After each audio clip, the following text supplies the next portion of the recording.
Odom Library presents ERIC at EBSCOhost Thesaurus.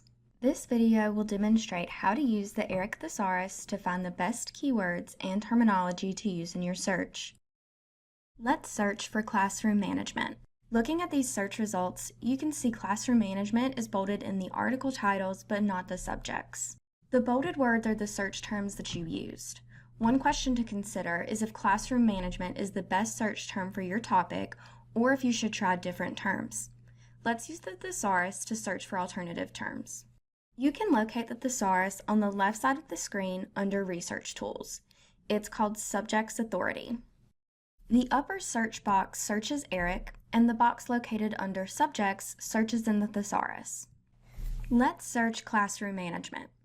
For classroom management, the thesaurus tells us to use classroom techniques. Click on the box next to Classroom Techniques, then click Add to add the search term to the search box at the top of the page. Click on Search to search in ERIC. The records in ERIC are indexed with a controlled vocabulary. If you can learn the correct vocabulary term for your topic, you can find all of the relevant articles. Notice that the thesaurus search uses DE with the subject term in quotes. This indicates that the database is searching for all of the records with that descriptor or subject.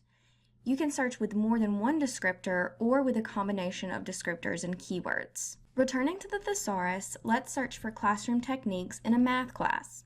Search Classroom Techniques, click the box next to the term, and click Add. Once your first term is added to the search box, we can browse for the next term.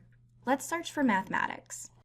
If you click on a term, you can see where it is located in the indexed vocabulary. You may find a broader or narrower term that is relevant to your topic.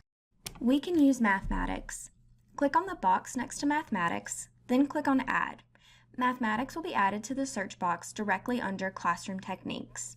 When you are using multiple search terms, you can connect them using AND. Use OR when your search terms are synonymous or similar. When you are done adding search terms from the thesaurus, click on Search. And that is how you can use the thesaurus in ERIC. If you need further assistance, please contact a librarian.